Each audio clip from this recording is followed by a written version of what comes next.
listening to the Mark Bradford Alchemy for Life podcast. If you're suffering from chronic pain, you'll want to listen today. All right, welcome back. I'm here with Barby Ingle. Hello, Barbie. Hi, I'm so glad to be here. Thank you. Oh, I'm so glad you're here too. So, as I normally ask people, why don't you go ahead and tell us who you are and what you do? I am Barby Ingle. I am a chronic pain and rare disease patient, but I am also an advocate, an author. I'm the editor of the I Pain Living magazine, and then the biggest thing that I do is I'm the president of International Pain Foundation. So a lot of things related to health is what I do. It certainly sounds like it, yes, and a lot of things related to pain too, especially chronic pain. Yes, exactly. And the way that you got into chronic pain is you didn't wake up one day and say, oh, that would be an interesting thing to get into. There's certainly a story there. No, I got in the hard way. I joined the club by developing multiple conditions, but the worst one is reflex sympathetic dystrophy. And that is, reflex is anything in your body that's automatic, it goes haywire. Sympathetic is the pain of it, and that's my sympathetic nervous system, and it feels like someone put lighter fluid in my veins and caught me on fire. That's the hardest of all the symptoms that I deal with to put out. And then dystrophy is loss of muscle and bone. So I spent almost 7 years in a wheelchair and bedbound because I was getting loss of muscle and bone as well as severe pain to the point of my pain was a 9-10 level, daily vomiting, passing out from the pain day in, day out. And that's kind of how I got involved in it. And becoming my own best advocate, I took those tools I learned in my prior life in cheerleading and used those skills to improve my daily living. And then I was able to help other people improve their daily living. Sure. And let's because that's a lot. Let's back up a little bit. I mean, just somebody, I'm familiar with people who push themselves too hard physically and then they throw up because it's the body's normal reaction. But I also am aware of people that, and me being one of them from a long time ago, people who would get migraines and the migraine pain was so intense that they would throw up. And so that's a body's reaction as well. And your pain was such that you were also doing that. Yeah, at the same time that I developed RSD, I started having severe migraines, and I do throw up with migraines, with too much light, too much sound, and it's called hyperacusis. That's the symptom. It's also a disease in itself. And then I also developed, years after this, I developed migrelepsy, which is seizures after or during migraines. So I had developed a seizure disorder through this process as well. Okay, then. Wow. Yeah. That's, it's very interesting. You're talking about being your own advocate. And I think there's a phrase that you've used that you're like your own, you're your own medical team, sort of. I'm the chief of staff of my medical team. That's what it is. You're the chief of staff. And, that's what we all are, but we don't really. Yes, but until you take the responsibility, you don't get the care you need, and two, you aren't really able to set expectations in your life with your family, your friends, your caregivers, your medical team, yourself. So right. That's really important. That's an important aspect of it, is being that chief of staff and taking control of your situation. And that's when I was able to get the help that I needed from other people that are supposed to be there to help me. Instead of going into the doctor's office and saying, fix me, I went in and said, here's the goals that I have.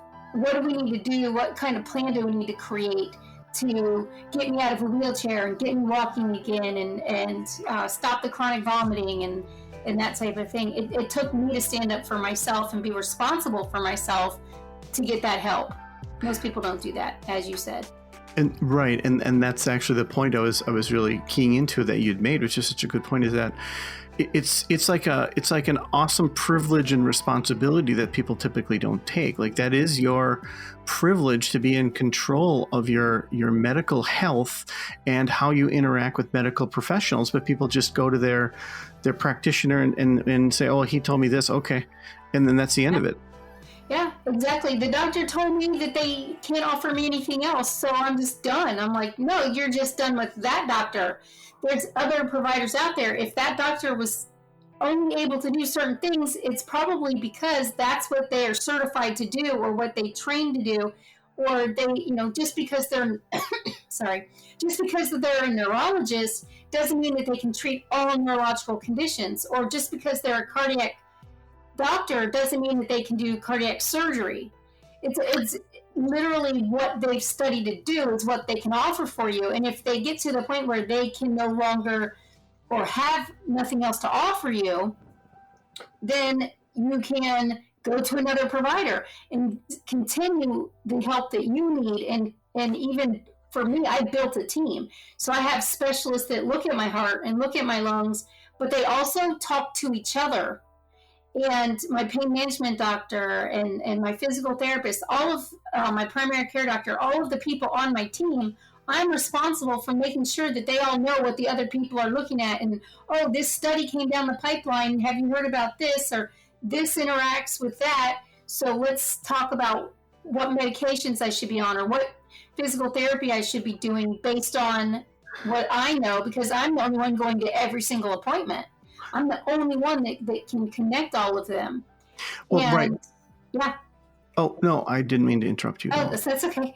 Yeah, so as I connect all of them, I've made it a point here where I am to have my doctors talk to each other. And I've turned on other patients to this same or similar team, and they can talk about their mutual patients. So it used to be me doing all the work and going around, and I still do some of that. But now they will meet about once a month or once a quarter to discuss the patients that they have in common and what they feel could be beneficial in changing up the plan, so we're not getting stagnant and I'm getting the best care using a multimodality approach. Well, that sounds like a very progressive and useful methodology, and I want to explore that further. But I want to go back a little bit to something you said. We just sort of left in the dust, because not a lot of people say, "Well, I used to be in a wheelchair," Okay. and that's sort of what you said, right? That's exactly what I said. I went from wheels to heels. Right. I was bedbound, and when I did get up, I would have to use a wheelchair. The right side of my body has dystonia, so my arm will curl up, my foot and part of my leg will curl to a position that when I'm in remission, I can't even put my body into that same position. I don't even know how my body does these maneuvers when I come out of remission, but I searched and I found a team. I heard that this world-leading specialist was going to be speaking at a medical conference, and so I volunteered to go run an exhibit table. And then when I got there, I said, "Hey, can I go to this one session?" And they said, "As long as you don't interrupt or talk or do anything while the presenter's up on the stage." And I said, "I promise I won't. I'll sit in the back of the room." And as soon as the presenter was done, my husband got up out of his seat and ran up to the front, and a circle developed around the presenter. And again, he's a world-leading expert in RSD. And he waited for a pause in the conversation with all of the medical professionals that were asking questions. And once it all calmed down with what they were asking, my husband started asking questions, and he said, "Oh, well, do you know a patient?" And he said, "Yeah, my wife." He said, "Where is she?" And he said, "Oh, she's back there." And he said, "Well, come up here, get her up here." And he proceeded to give another 45-minute session using me as a live patient at a conference that's all medical providers. They don't even really allow patients in, but I found a way to get in, and changed all of those doctors that were standing around for 45 minutes, changed their practice and how they were treating patients with RSD, not just based on what the presentation was, which was really good, but having a live patient there that wasn't their patient brought them to a new level of understanding. Sure. Oh, of course. Absolutely. Because otherwise it's just all academic. It's just a lot of talk, but actually involving patients in there is You such can actually see it. And exactly. a lot of times patients, when you tell a provider, information, like I'm vomiting chronically or I pass out because the pain gets so bad, for them to be able to see it, to see my skin discoloration, and they have these patients that are coming in and they don't quite understand this rare disease, all of a sudden they're hearing my objective voice, and the subjective information that their patients are giving them are validated by them hearing me, who I don't get any benefit from telling them what my symptoms are. They just are what they are. And it was a way to open up their eyes instead of just being subjective with their patients. It turned it into a more objective finding. Right, right. And so you mentioned that you have this rare disease, but you have a bunch of things going on, right? What's that? I do. I have multiple rare diseases. So, like I said, the worst one is RSD. But even prior to RSD, I went through endometriosis and went through surgeries, medications, and I thought I conquered the world when I got through that process. Not little did I know that God had a bigger plan for me, and I was going to end up with RSD and be in a wheelchair for a while. But out of that, like I said, I developed microlepsy. Then unrelated, I actually have a genetic component to breast cancer, and I started having breast pain and had a lump. The doctor had ordered tests, but I had not gone to get them. It was like 4 months later, and I still hadn't taken that script to go get the testing that he ordered. And I just for fun did a genetic test for health and found out like 9 times it came back BRCA2 for Right. the testing needed. At the same time, I was already having these pains and found this lump. And I said, you know what, I better go and get this checked out. And it ended up, I do have PALB2 variant, which is under the BRCA2 gene. It's more specified.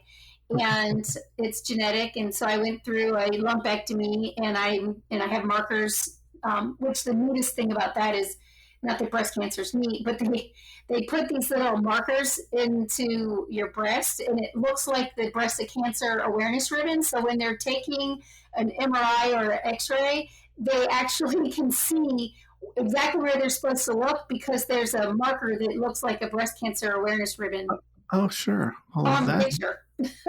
It's crazy. It's And neat. yeah, well, it's very neat. And you learn all those things from the inside out from doing what you're doing and the way you're doing it.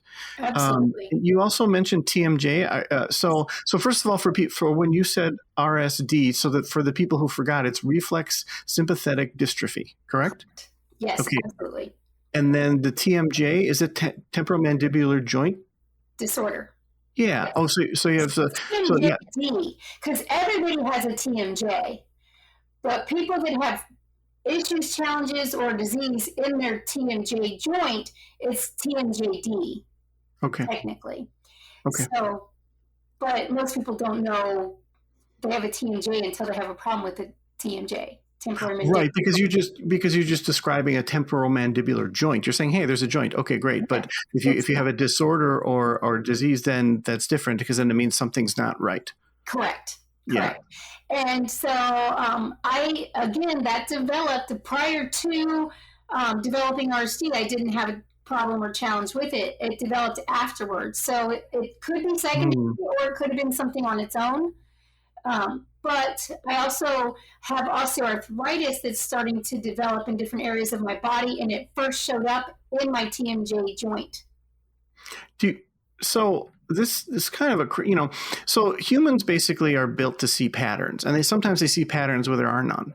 But and I can't help but seeing a pattern that you have all these things. Do you think there's a reason that there's a root cause that you have all these things at the same time? Well, yes. Oh. And it's not scientifically proven, but I do believe there's 2 things that it relates back to. One, my father was exposed to Agent Orange during the Vietnam War. Oh boy. And he had some neurological challenges, not anything like RSD or any of the other things, but he did have some neurological challenges up until his passing.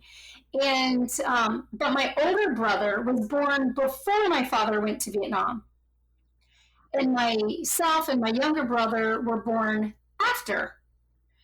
And both of us have RSD, and it's a progressive disease, and both of us are dealing with a lot of health challenges. The other thing I think that contributes to it is environment.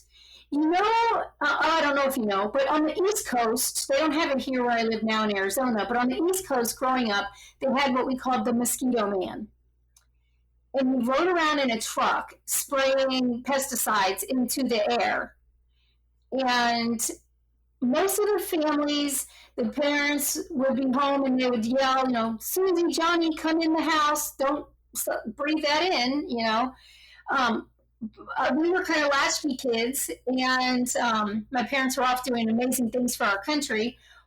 So we're at home raising each other, and we would get on our bikes and we would follow the mosquito man. And I don't know why we rode behind him instead of in front of him, but we would follow him through the neighborhood yelling, "Mosquito man, mosquito man." So all the other people would go inside. So we were definitely exposed to a lot of pesticides, breathing it in, inhaling it, all of the things. So I think that it's partially related to the Agent Orange exposure to my father, as well as the pesticides with the mosquito man. And that's a lot. That's a lot. We have not found a genetic link to RSD, and it has gone far back to the Civil War was when it was first named and put into medical journals as a real disease and that type of thing by Dr. Silas Weir, and so it does go back to war times, but I don't know if we had Agent Orange all the way back in the Civil War. So I wouldn't think so, but I'm not that we know of anyway. But right. But definitely, I think that there's something with Agent Orange. My sister is adopted, and she has a neurological condition, and not RSD, but something neurological going on as well. And many of the patients that I talk to, they're like, "Oh yeah, my father or mother served in Vietnam," and most of the dads were in the combat, positions, so they were the ones that were exposed. But I think it did do something to change their cells, not necessarily their DNA, but their cells, because DNA is inside of a cell that has a lot of other things in that cell besides DNA, and that gets passed on to children. Right. Yeah. And you said you and your younger brother, which is sort of a control group, but the others didn't. So you're thinking something might have been passed down in some way. In some way, or environmental with exposure to the pesticides, right. Like Lyme disease is passed through tick bites. Is there something in the pesticides that is attacking our nervous system? Right. Right. And there are so many variables as well. So that's just so many things to just consider. And you mentioned both of your parents are being in the service. Yes. Your mother, it was a colonel? Yes.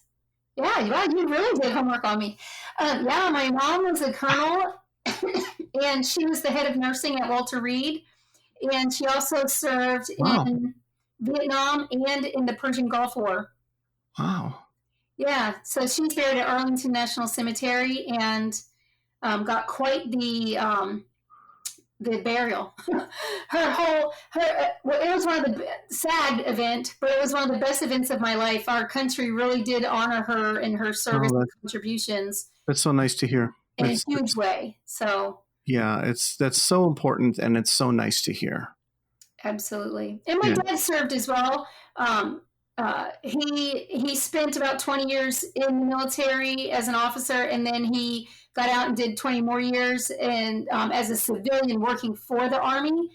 And his funeral, he did not get buried at Arlington. He chose to a different burial site, but they did do some military honors at his funeral and wake, but nothing. My mom got a parade and a band, a marching band, and a choir, and a 3 cannon salute and a 21 gun salute, and a Okay. riderless horse, and it was amazing. Wow. It was an experience that lasted hours. Wow. Wow. Yeah. That is something to hear. That is amazing. I was aware of the guns, but not the cannons. That's an added bonus. Yeah, they said less than 10% of the people buried in Arlington National Cemetery received the honors that she received, but Mhm. she spent her life dedicated to service and serving our country, and that, they paid her back for that in a good Absolutely. way. Absolutely. You mentioned something that I think is really worth unwrapping, I guess you could say.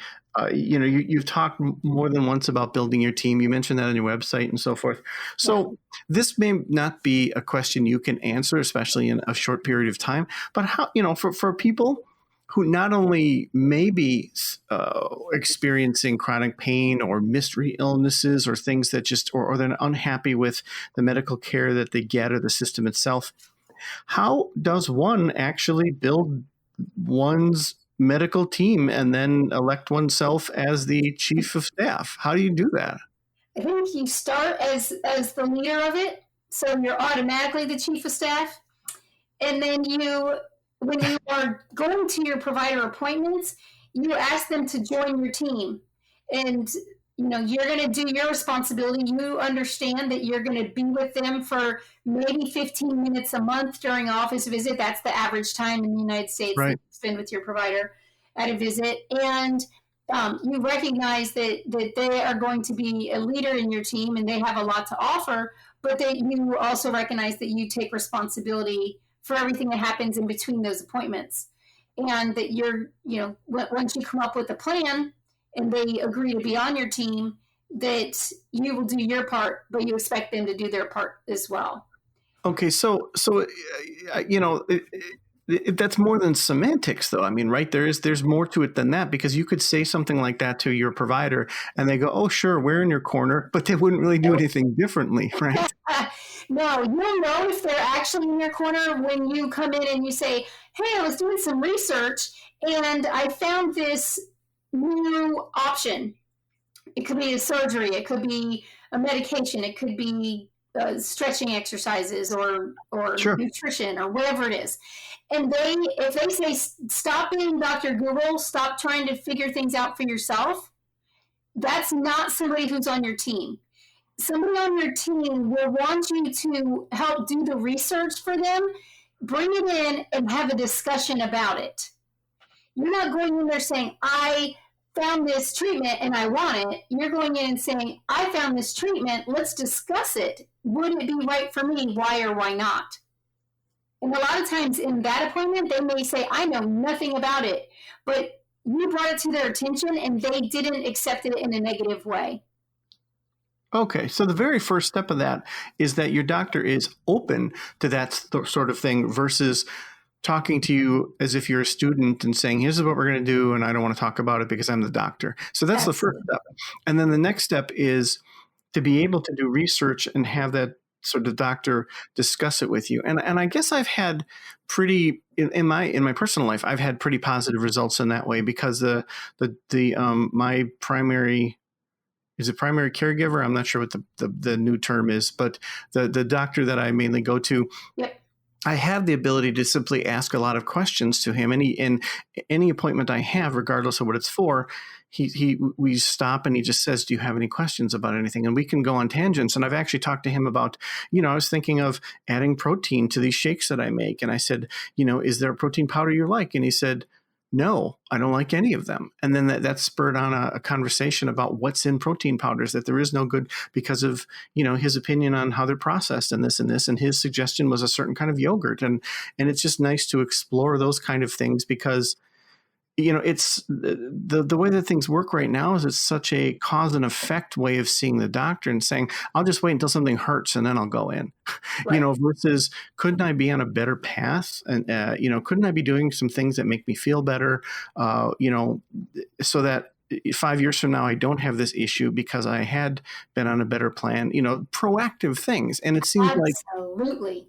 right. And it seems like if you have the people, yoga teachers, chiropractors are far more in that of the ilk to say, do these things to prevent this thing. Sleep this way so that your neck doesn't hurt. Do these exercises and stretches so that this, so that you don't hurt anything when you work out and so forth, as opposed to the, go to the dentist once a year and then see if there's a cavity. Right. Well, each team member on your team has different strengths and weaknesses. And you're saying, sometimes you can go off on a tangent with your doctor or your primary care doctor, and that's great, but you only get so much time. Did you get everything you needed out of it? What I do, I created a one-pager, and my especially primary care doctor loves it. I give him a piece of paper, one page, so one-pager. And at the top, it has the medications I'm taking, and it also has a running list of anything that I had trouble with. So we can keep track of that because I've had issues with that as well. But then it also says, here's what's happened since my last appointment. Here's the questions I have. That if I think of a question throughout the time in between appointments, I put it down on my one-pager. And then at the bottom of my one-pager, I put all of my surgeries, which I've had over 50 at this point. Oh, my. So that script is like 0.8, where I list all my surgeries because it takes up a lot of space. And when I go into the doctor's office, right at the beginning, they always say, fill out these papers, and I write, see attached. And it's already on there. Right. But I also have that one pager that has my questions so that I don't go off onto a tangent until I get everything I needed to discuss during that appointment discussed. And then we can go off on a tangent. But I make sure that we get done what I need to. But I've had times where I've been in an emergency situation and I'm on my way to the hospital. And myself, if I'm able to talk, or my husband will call my primary care doctor and say, we're heading to the hospital, or Barbie's in an ambulance. And my doctor will call the hospital ahead of time and fill them in on all the pertinent information that they need. Because I do have rare diseases, and I am a little bit different of a case, but they know ahead of time. So we do some preventative setup with those one-pagers. He said he actually uses my one-pager, my most recent one-pager, to fill them in versus going through all my records trying to remember all the things that he needs to tell them. So he can say, Barbie's recently been having back pain. She's known to have kidney stones. Take her in for an immediate X-ray or MRI or whatever it is he needs to order, because based on my one pager, he knows what I've been facing recently. Right. And the concept of this one pager that you talk about, in movies, they show how people can look up things very easily, and this database is cross-referenced with this. But the reality is that life doesn't work that way. Like even information between doctors is sometimes difficult to transfer. And so our records, as much as we give up so much privacy on social media and email and everything like that with our records, there really isn't a way to sort of have like a nice unified medical record. So it does sound like it's on the shoulders of the person themselves to make sure all their stuff is in order. Absolutely. And that's exactly what I found. My medical records, if you stand them up tall, printed out, they're 4 feet high and climbing. What? They're 4 feet high and climbing. And and so you can't, there's not a good, like you said, there's not a good way, even with electronic medical records and portals and things that are coming into play now with the Affordable Care Act. There's still not one company that does all medical records. So just because one provider has your medical records in a portal doesn't mean that all of your providers can read it. Right. And right. so I'm the bridge between them all. And my one pager is pretty uniform. I update it each time, and at the very, very bottom, I have a one little line that says which providers receive that information, so that if I'm going to a new provider, I can give them a little bit more of detail based on the last few visits that I've had, or this is what's been happening over the last 6 to 12 months. Right. And you really are the only person of everyone in the team and everyone that you interact with who truly has the rights to see all that stuff because that's another thing. There's a layer of technology, but there's also a layer of law, and you're the person who can transcend the layer of law because you have the rights to see all that good stuff. Absolutely. And I've had new providers that, if I need to see a specialist or something comes up, that they say, well, we need to see your records before you come in. And I'm like, well, it will cost, about $1,000 to photocopy all of my records. So really, what do you need? What areas are you focusing on? Because I can pull those specific records easy and just bring that. And it's a lot easier for us. And so I ask that before I even head into the appointment. What exactly do you need? As well as I've had denials on my insurance company denies some things, or they do a prior authorization request. And it's a way for them to put up a roadblock because about 80% of patients, when the insurance says, no, we're not going to cover that ahead of time, most patients will go, well, then I'm not going to get it. And they rely on 80% of the patients saying, well, then I'm just going to give up. 20% of us actually say, no, I want this to be taken to the next step. I want an appeal. I want new eyes to look at this. And most doctors' offices get bogged down with the paperwork. I have all of my records printed out. I can do my own appeals, and I have. And I've been very successful in getting past what I need to get past so the insurance pays for it, because I have copies of all my records and am able to do my own requests. And when we ask for additional information, I can pull it for my providers. So my providers like me and they're willing to be on my team because I'm doing that extra bit of work that they don't have to pay one of their office staff to go then pull and write up a whole, letter for. And, I pull all the information, put it into the packet, give it to my provider. All they have to do is sign off on it and ship it in. Right. Well, from some of the things you've told me, I guess it generates a statement and then also a very interesting question for you that I think a lot of people want to know the answer to. First of all, some of the stuff, the way you discuss the interaction was giving me deja vu. So as part of the coaching stuff, I had actually built a coaching system online that allows people to interact with their coach, and they can have a chat, and it keeps records and does things like that. And one of the things that I didn't like about coaching that was done to me was that you'd show up and they'd say, so how was your week? Like they would have no clue. And then you would waste the first half hour of your valuable hour catching up. And I thought, well, that's not coaching, that's catching up. That's information this person should already have. Yes. So I built this system that allows the coach and the person who's being coached to have this information on hand. And it sounds a lot like what you're saying. Like when you go to the doctor, he shouldn't say, oh, how's it going? It should be more of, oh, I saw that you're having this issue and thank you for, the detailed description that I've already read. Now we can hit the ground running. So exactly. It would be nice if that was the next step for technology with dealing with medical professionals, is to be able to do that. And I know there are some things online like that, but it's far and few between, and it's not as interactive as we'd like it to be, I think. Absolutely. And each person needs it slightly different. Right. Because health records are so individualized.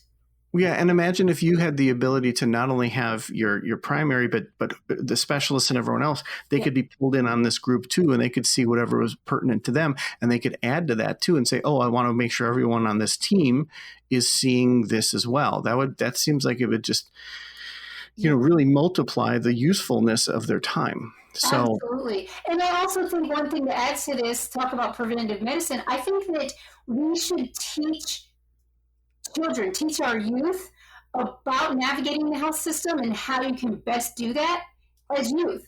When I got sick, I was 29. Well, I was 26 when I got endometriosis, but when I became disabled, I was 29 years old, and I didn't know how to navigate the health system, and I was drowning and trying to find a way to get up and take a breath of air. Oh, absolutely. And I think you're right. That's one of the things that schools should be teaching, along with, balancing a checkbook and what credit is and how to, and mortgages and things like that. Instead of just saying, okay, here's your primary caregiver because it's the one your mom used or whatever. And then you're done. Oh, God forbid you want to have a baby, and things like that. So exactly. To know that stuff would be great. So about your team, Mhm. So you've written a number of books, and one of them is the From Wheels to Heels. I wanted to know if this team building that we're talking about, is there anything in any of your books that sort of goes through sort of the exercise of saying, here's how you build your team? Yes. It's a book called The Pain Code, Navigating the Minefield of the Health System.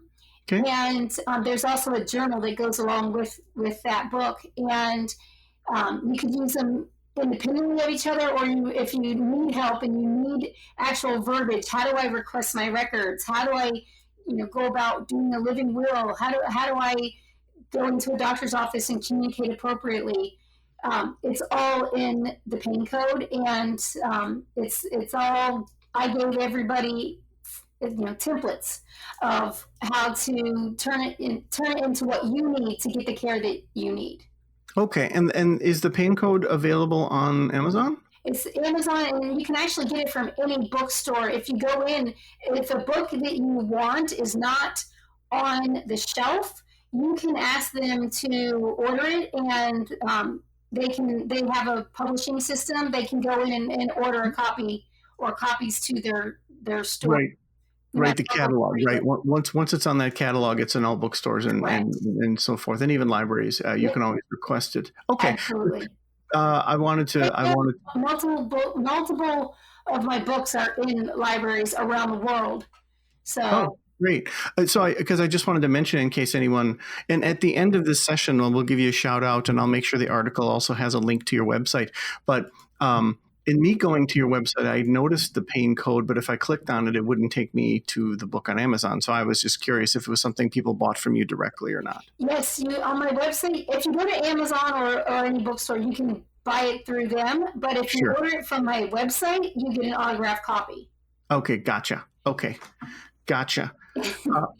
Yeah, and you answered the other great question I had too, was the whole workbook thing. You said that there's a Pain Code workbook as well, and yes. So because it would be great for people to have sort of a template of this one pager you mentioned, and to have the ability to sort of, I bet that would be tremendously helpful and take things off of someone's shoulders to say, okay, here's the worksheets, if you will, of how I should prepare my medical stuff, because I've never really heard much about anything like that. I mean, I certainly don't have a little book on hand that I can whip out and say, here's my medical history and so forth. I mean, I can go log into the website that my doctor uses and see my latest labs and see some of my medical history, but nothing really comprehensive and personal.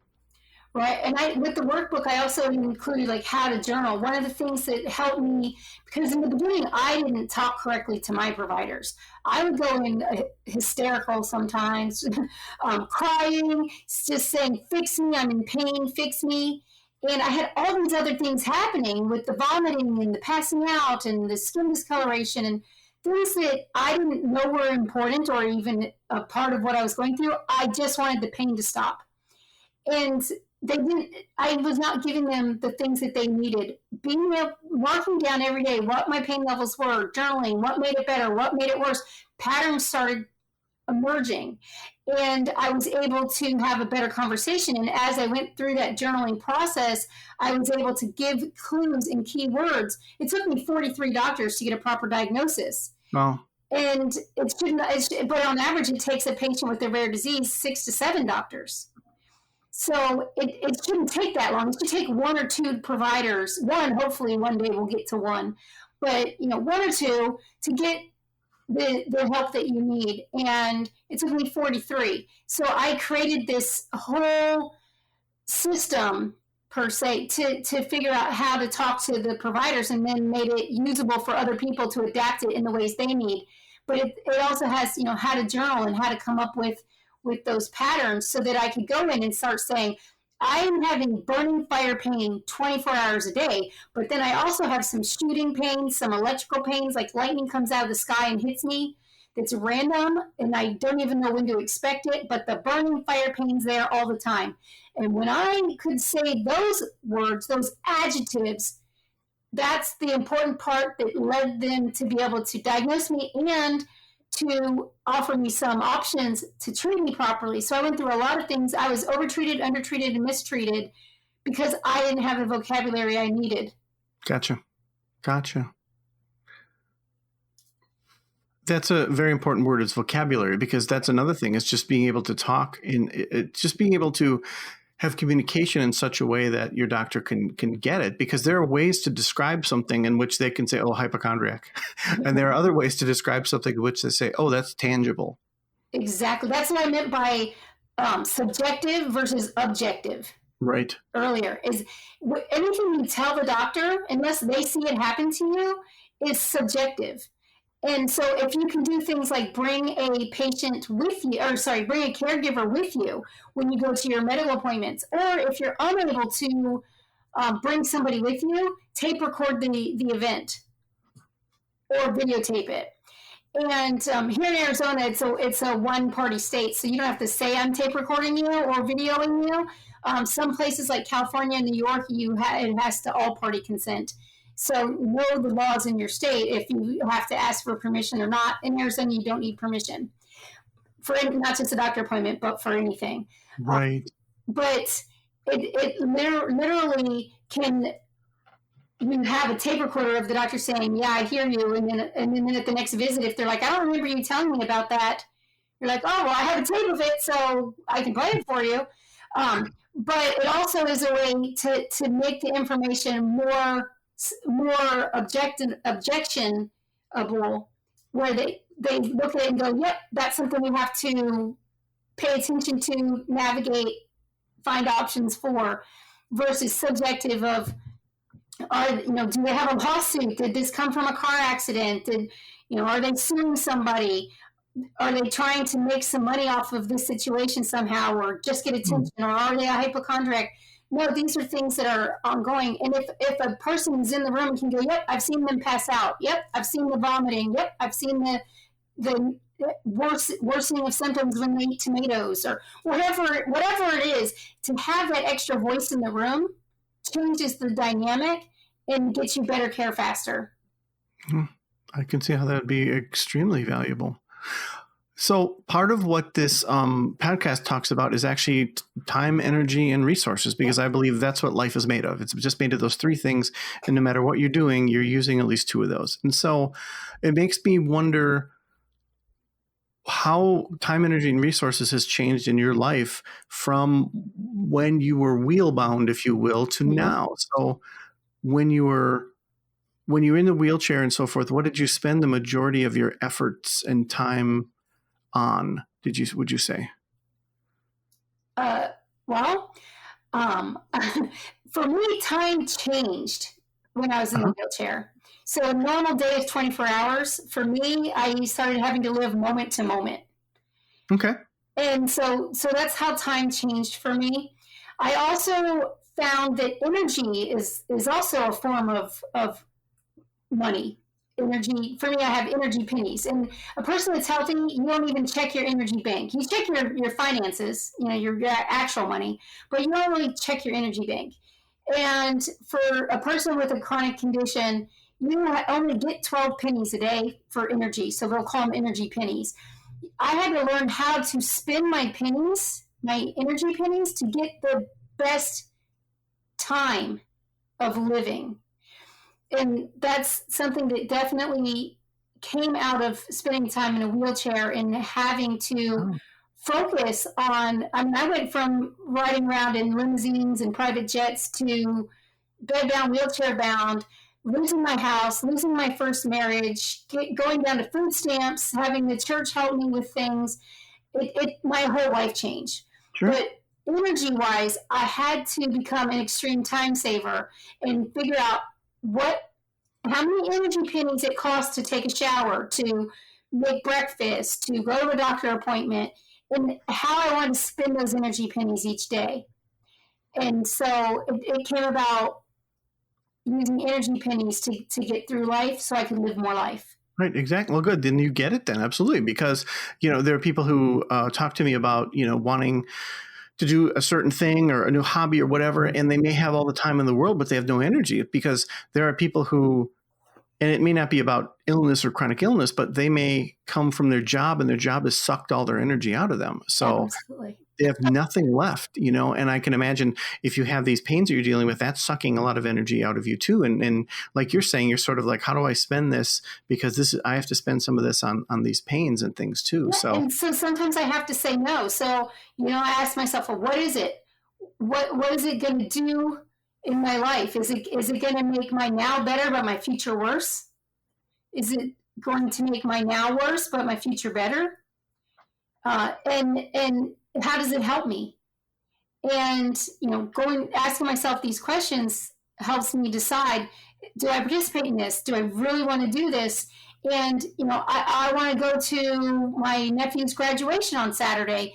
It's Monday. What do I have to do so that I'm in a position to go on Saturday? Well, I'm going to have to say no to some other activities and things in my life so I can go and be a part of that experience, even if I'm only able to stay 10 minutes at a birthday party or a graduation or whatever it is, or if I'm able to stay for the whole hour, knowing that I'm going to have to spend days before in bed and days after in bed. That's the thing that I want to accomplish. What is it going to take? What do I have to say yes or no to doing so that I'm able to have the energy pennies I need to get through that activity? exactly. And there's it's just such a vivid image that you give me. And actually, the Alchemy for Life book actually has an image that just looks so much like what you're describing. And so I will actually send that to you so you can take a look at it. But I did promise you I would take an hour or less. So I wanted to wrap things up a bit and ask if, so first of all, I wanted to say that people can go to barbyingle.com, and I'll have that in the link in the article that goes with this, but it's spelled BARBINGLE.com. BARBY.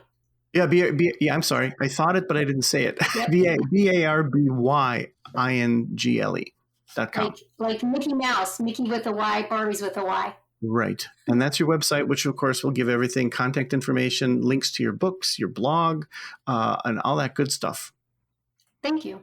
Yeah. And is there a shout out or anything that you'd like to mention that people can go to or see or connect with that we missed? Well, you can go to internationalpain.org if you need help with a chronic pain condition that you're living with, whether you need to find resources or a doctor or a mentor. You can go there. And then I also would like to ask your guests if you listen to this podcast, whether this is your first time or you have listened for a long time, to give Mark a rating and let him know and other people know how great of a resource this podcast is. And so please do that as well while you're listening and thinking about it. Give him a rating and let him know how much you appreciate what he offers in his podcast. And then go ahead. I was just taken aback. Thank you so much for that generosity. It was very kind of you to say that. You're so welcome. You're providing a great resource, and I think it could be very helpful in so many people's lives. So the more people that hear about it, the better it will be, and the more people it will help.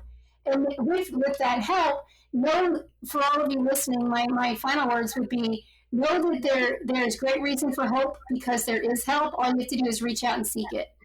That's wonderful. Yeah. And I thank you so much too for being a guest. And I thank you so much too for sort of taking some things possibly off of people's shoulders. I'm sure there are people who listened to this and thought, oh, there's a way, there's a way out of this, there's a way to do things. And I think your book is probably very valuable in the workbook and the sheets and all that stuff. Thank you so much. And thank you. And you have a wonderful rest of your day. You too. Hey there, thanks for listening. I always appreciate your feedback. I really, really do. Wanted to let you know that the Sword in the Sunflower audiobook won as Best New Author for 2020. My podcast is available wherever you consume podcasts, and my books are available on Amazon. Take care.